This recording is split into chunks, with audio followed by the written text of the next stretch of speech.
For today's video guys, ituturo ko sa inyo kung paano mag-fabricate ng industrial socket or commando outlet. Gumamit nga tayo rito ng 4x4 ang size ng gutter guys para doon sa supply ng data. So ito yung required na gagamitin natin. At dito na nga guys, kinakating ko na dahil tapos ko na sinukatan. At ganito nga ang maging forma niya guys, yung mga butas doon natin ikakabit yung mga commando outlet or yung industrial socket.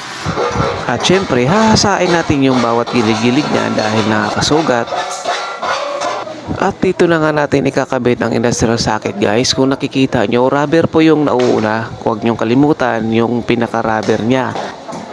Kayo mga master, ganito din po ba kayo magkabit ng industrial socket? Kung may nakita man kayong hindi maganda o mali yung ginagawa ko, so pasensya na dahil ito lang din yung alam ko kung paano ko ikabit ang industrial socket. At ito na nga ang forma niya guys, na tapos ko na ikasa, so pantay-pantay yung sukat niyan. Ayan po, kitang-kita nyo naman yung pagkakabit ko. Tama po ba ito mga master?